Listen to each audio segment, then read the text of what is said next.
My face, your screen. Let's talk about love. Okay. Something told me I need to talk about love, and this is what I will talk about. I have actually ministered about it before, but that was years ago. Godly love. The Bible clearly says you have to walk in godly love. Okay. But do we know what godly love is? Okay. I know very well what godly love is, and I've learned this through the Spirit. Okay. Because godly love, people mistake godly love with carnal love. Okay. Godly love is not a feeling, it's not an emotion, it's not hugging someone, it is a commandment. Just do it. Okay. Let's explain the different kinds of love. Okay. Carnal love. Carnal love is not a bad thing. Carnal love, you were made to be able to have carnal love because God made you so. Okay, God made you like that. It's a good thing. But it's got a condition. Okay, there's a condition to carnal love. I love you because you're my husband. Okay, if your spouse wasn't your spouse, you wouldn't love them. So there's a condition to it. If your child wasn't your child, you wouldn't love them. There's a condition. Your parents, you wouldn't love them if they were not your parents. So there's a condition to it. Okay. Even your friends, if they weren't your friends, you wouldn't love them. Okay. Now, that is carnal love, but it's good love. It's a good love. Okay. But it's got a condition. You see, godly love does not have a condition. There is no condition. That is an unconditional love. Okay, we like saying we love people unconditionally, but we don't. There is a condition. They're in your life for a condition, with a condition. Okay, so unconditional. God loves you not because He loves you even if. Okay, He doesn't love you because He made you. He doesn't love you because you're a good person. He doesn't love you because of anything. He loves you even if you do everything wrong. Even if you whatever, you are what you are. You know what you are. I don't know what you are. But He loves me even if I am what I am. Okay. So that's the difference. Okay. Now, godly love is everybody thinks, look, the Old Testament was hard.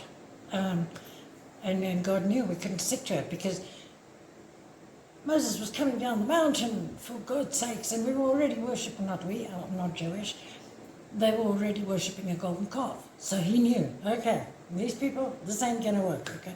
Instead of that, they went and made another. Who knows how many hundreds of laws, which they can't stick to. But that's why there's the new covenant with one law, love. Walk in love. Okay, so let's talk about that. So, godly love. Now, godly love is very difficult, okay? Many people pretend to have godly love, but they don't actually walk in godly love, okay? Why is godly love so difficult? To confuse the devil, okay? Because everything that Jesus did, the devil copied. He can heal, He can deliver from whatever He wants to deliver you from. He can answer your prayers. He can do everything that Jesus did. He can do everything a Christian can do except love. The love thing confused him because he did not understand. Why does Jesus love these people who want to crucify Him so much that He will die for them, and yet they betray Him? But He loves them, so He does not understand the love. That's why love is. Now remember, godly love. Jesus didn't go around hugging everyone and telling everyone, I love them, I love you. Okay, He didn't do that because that's not godly love. Godly love, okay, Philippians 2 verse 3 and 4. I'm going to narrate that. It says, treat everyone as if their needs are higher than your own. Okay, that's hard. What does that mean? That means if you're hungry and that guy is hungry, share your food. Okay, that's what it means. If you have a place to stay and he doesn't, and you have a spare room, take him in. Okay, this is what it means. Okay, now this becomes very hard, okay, because you have to, because godly love and forgiveness go hand in hand, okay? It goes hand in hand. I have people that have done horrible things to me, and I have forgiven them. I have not forgotten it, but I have forgiven it, and I treat them same as everybody else. And I have godly love for them. Godly love, if I see them on the side of the road, I want to help them. That's godly love, okay? Very difficult. So now why is godly love so difficult? Because it's easy to show godly love to a stranger even. You see a homeless person on the side of the road, you give them a $10, $20, $50, whatever. That's fine. But if you see the person who hurt you the most you've ever been hurt, 5 years later, on the side of the road, and he's homeless, or she's homeless, or whatever, if you go and look for an emotion or a feeling, you're going to find bad shit, okay? You're not going to find love, okay? That is where godly love comes in. Remember, this is important. In the Bible it says, I was hungry, you did not feed me. I was naked, you did not clothe me. You guys all know that, okay? Now, you know that he wasn't referring to Jesus was walking down the road and he was hungry and you didn't feed him. God lives in every single Christian, okay? So if you walk past someone and you don't feed them, you deny him. That's what you did. You didn't feed Jesus, okay? So yes, that's where it's difficult, okay? Because we can't look for a feeling or an emotion. Because somebody who did you wrong, no matter how hard you try, you can love them in godly love, but in carnal love, you cannot love them. You cannot, okay? I have people in my life that have hurt me very much, and I love them in a godly love. If they need me, I will help them. I will give them the shirt off my back. But I don't look for a feeling, because if I look for a feeling, I'm going to regress, okay? So that's the whole thing, okay? We need to remember that. Now, love has been love. The word love, okay? Let's just talk about that. The word love, not godly love, normal carnal love, has been so perverted and minimized over decades, centuries, okay? Think about this, okay? If you sitting with your partner or your child or your parent or whatever, and you, sushi on TV, I love sushi. Gucci bag, I love Gucci. Gucci's a good brand. I love the dog. I love this ring. I love this. And then when you leave, you turn to that person who's next to you and you say, I love you. Where are they on the list between sushi, KFC, Gucci, and the ring? You understand what I'm saying? You can't love sushi. You enjoy it. you enjoy it. You don't love it. You cannot love things like love has been so. That's why so many people, when somebody tells them, I love you, it means nothing because you love sushi. You love everything. You know, you love everything. How does it's not special for you to love me because you love your shoes. You know, you love your bag. So we've got to stop that. Okay, you can like sushi, you can enjoy it, you can adore something, but don't minimize love. Love is a strong word. When you say you love someone, it's got to be special. Okay, it's got to be special. But I'll make a couple of shorts about that. Because I just feel that it needs to be said, because I look in today's world, I have so many people who tell me, I love you, and I look at them and I'm like, you don't love me, you like me. And it's possible to love someone and not like them. It is possible to love someone and not respect them. And it's possible to like someone and not love them. These are different emotions. We need to put these things in place, okay? We need to put these things in place because it's confusing us. And by it confusing us, we're confusing our children. This brings me to this. God loves everyone He created. Who did God create? Everyone.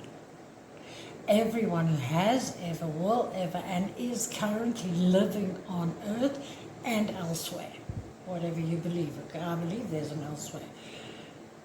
God created them, because the devil cannot create life. Okay? He cannot create life. So, God created everyone. Now you have to love everyone. That's your commandment, that's your duty. You have to love everyone. Who is everyone? Who is everyone? Everyone is every Christian, every Muslim, every Hindu, every Satanist, every Buddhist, every atheist. Everyone. If God loves them, why can't you? Don't for a minute say, I can't love that one. That one's a Satanist. He needs your love more than anybody. He needs your love more than anybody. Do you honestly think God created him because he doesn't like him? God loves him. God loves that one. It's your job to go after that one and bring them to God, to reconcile them with God. We need to reconcile people to God. So never forget that you need to show godly love to everyone. That's hard, right? For me, it's not. It's not really. I've never really cared about people's religion. Remember, I was an atheist for 50 years. So, yeah, I'm old. I've been an atheist for 50 years. So the only people I ever judged were Christians. Okay, those are the only people I ever judged. Until God smacked me down. But I think that was for a reason as well, because I had to take 50 years to question everything, to get to see everybody and understand what I understand today. Because today I understand the beauty of people and the creation and godly love. Okay, you have to have godly love. Anyway, have a good day and walk in godly love. Do not walk past that homeless person and not give them something. Do not walk past the cashier where you can see she's down. I walk in malls and pray for people constantly. I go to a restaurant and I'll pray for the waiter and I'll pray for the chef. I will spot someone a mile away. That one needs something. It is so, I don't know if it's so bad or so good, but I can be in Clicks or somewhere at a cashier, and they will look at me, can you pray for me? Just randomly, can you pray for me? Be like that. I'm not saying I'm right or wrong, but God shows people that I want to pray for you. I want to love you. I don't know you, but I know God loves you. Because God loves you, I must take care of you. Okay? So, don't judge people. It's not your place to judge. God never, the Great Commission was never so that you can go out and judge people. You're not meant to judge people. There's many things people do that I judge, many things, but you can't judge people. Judge the action, not the okay, don't judge the person, because the person, just like God worked on you or he's working on everybody else as well. He's not done with them. He's not finished with them. It took him 50 years to get me to actually acknowledge him. Okay, so anyway, have a blessed day. One final thought. Love covers a multitude of sins. Okay. Now, we have so many people who don't listen to the grace message, okay? That you're above the law. They don't get that. And they think pastors are giving them a license to sin. People, listen to what the pastor is saying to you. See that you're in the spirit when you're receiving the message. Otherwise, you're going to receive nothing, okay? Because love covers a multitude of sins, okay? The law was created. God gave the law to stop people from sinning. It didn't work, okay? Before Moses got to the bottom of the mountain, they were worshipping a golden calf, okay? So that did not work. So Jesus came and said, okay, let's make it easier. Let's give them one law. These fools can't do this, okay? So love covers a multitude of sins. What does that mean? Love covers the law. Because if you love, you cannot steal. If you love, you cannot hate. If you love, you will not murder someone because you're walking in godly love. You cannot hurt someone. You cannot commit adultery because you walk in godly love. Your conscience will tell you it's wrong. The Spirit will tell you no. So love covers the law. I just had to say that because many people misunderstand it and think pastors are giving them a license to sin. They're not. They're trying to get you to understand what love is, to understand the new law, the only commandment. Love. Love. If you love, you're above the law because love covers the law. The law is there for sin. Love covers a multitude of sins, so love covers the law. I hope you get this. I hope you get this.